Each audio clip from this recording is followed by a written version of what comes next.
सादर नमस्कार। दर्शकों, मैं आचार्य प्रमोद मिश्रा आप सभी का हार्दिक स्वागत और अभिनंदन करता हूं। दर्शकों, गुप्त नवरात्रि का विषय हमारा आज का, जो आप जानते हैं कि बहुत जल्द शुरू होने वाला है, यानी अगले महीने 6 जुलाई से शुरू होने वाला है। आज बात करेंगे कि हमें इस नवरात्रि में किस तरह से पूजा करनी है, किस तरह से साधना करनी है, किस तरह से जप करना है। आप ये भी जरूर जानते होंगे कि जो सनातन धर्म का उद्देश्य है, सनातन धर्म की विशेषता है, वो पर्व और त्योहारों से है।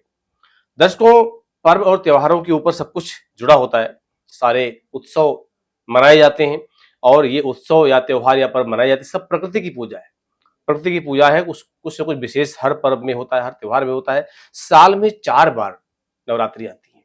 आप जानते हैं कि चैत्र, आषाढ़, आश्विन और माघ। तो चैत्र नवरात्र और आश्विन ये हैं 2 महोत्सव के रूप में, और 2 नवरात्र जो और हैं, यानी आषाढ़ का महीना और माघ का महीना, ये दोनों गुप्त नवरात्रि के रूप में मनाए जाते हैं। साल भर में आप देखते हैं ऋतु परिवर्तन देखने को मिलता है, जिसका प्रभाव पूरी सृष्टि में पड़ता है। सूर्य के राशि परिवर्तन का फल भी इससे जुड़ा होता है, जिसका प्रभाव ज्योतिष के अनुसार समझा जा सकता है। ऋतु परिवर्तन का प्रभाव मानसिक रूप से हमारे ऊपर बहुत अधिक देखा जाता है। इसका इस समय ध्यान और उपासना करने के लिए सबसे उत्तम समय होता है ऋतु परिवर्तन में। इसके प्रभाव से हमें मानसिक, बौद्धिक और ज्ञान आदि बल मिलते हैं। गुप्त नवरात्रि में मुख्यतः जो 10 महाविद्या हैं, उनकी पूजा की जाती है। वो कौन कौन है? महाकाली, तारा देवी, त्रिपुर सुंदरी, भैरवी, छिन्नमस्ता, भुवनेश्वरी, धूमावती, बंगलामुखी, मातंगी, कमला। इस तरह से 10 महाविद्या है।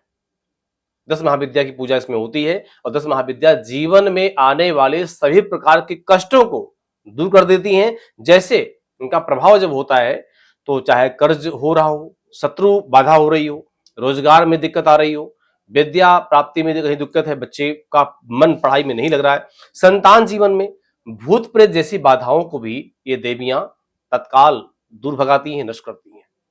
तो सबसे पहले हम ये भी जान लेते हैं कि जो है गुप्त नवरात्रि कब है।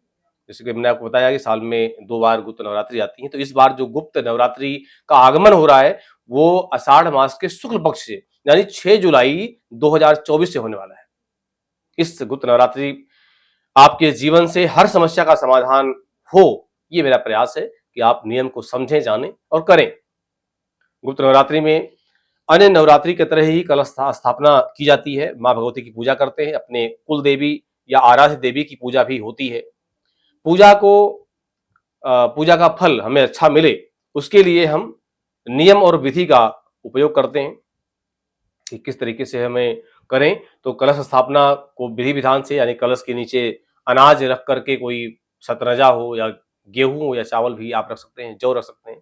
कलश में दूर्बा, सर्वौषधि, पंचरत्न, हल्दी की 5 गांठें, चांदी का सिक्का या फिर कोई और सिक्का, कौड़ी, ये सब जो है फूल, ये सब सामान आप अंदर कलश के अंदर डालते हैं मंत्रों के माध्यम से। और उसके बाद में पंच पल्लव लगा करके, पंच पल्लव क्या होता है? आम, बरगद, गूलर, पाकड़, पीपल आदि, ये पंच पल्लव हैं। इनको लगा करके और ऊपर जो उसका ढक्कन होता है वो रख देते हैं, और ढक्कन में भी कुछ सामान रखते हैं, जैसे कि गेहूं या चावल रख देते हैं। पूर्ण पात्र कहा जाता है इसको। उस पर नारियल पर कपड़ा लपेट करके ये रखते हैं। ये व्यवस्था है कलश स्थापना की। और कलश में भी स्वास्तिक आदि बनाते हैं, उनका पूजन करते हैं और देवी की स्थापना करते हैं किसी पाटे पर, यानी चौकी पर स्थापना करके उनका भी विधि विधान से पूजन करते हैं। और पूजन सामग्री जो भी सामग्री है, अगर मूर्ति धातु की है तो उस तरीके से उनको स्नान कराएं, और मूर्ति मिट्टी आदि की है तो बहुत सावधानी से उनकी पूजा करें। दीप विधान किया जाता है। आसन लाल रंग का हो, रेशमी हो या जो है ऊनी आसन हो, इसका ध्यान रखा जाता है। कंबल का आसन हो तो बहुत बढ़िया, बहुत अच्छा माना जाता है।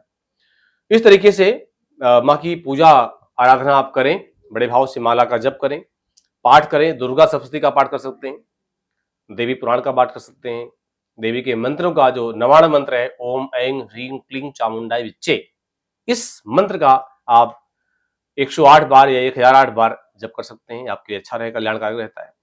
और 10 महाविद्या में किसी एक की या 10 की पूजा आप बहुत श्रद्धा भाव से, नियम संयम से, पवित्रता को देखते हुए, किसी की चीजें न खाना, बाड़ी का ध्यान रखना, कोई बातें ऐसी नहीं करनी है, किसी की बुराई हो, कुछ चुगली हो, ऐसा काम बिल्कुल नहीं करना है। यानी अवगुणों से बचना है और गुण का प्रदर्शन करना है, गुण को बढ़ाना है। ऐसा करते हुए आप देवी की उपासना करें। मुझे पूरा विश्वास है कि उपासना करके आप अपने कर्मों को और अच्छा बना सकते हैं, कामनाओं को बढ़ा सकते हैं, कामनाओं को पूर्ण कर सकते हैं। तो आप जरूर करें। बहुत बहुत धन्यवाद। आप इस पूजा को करके कमेंट में मुझे जरूर बताएं कि आपने इस विषय को सुना और कितना पूरा किया।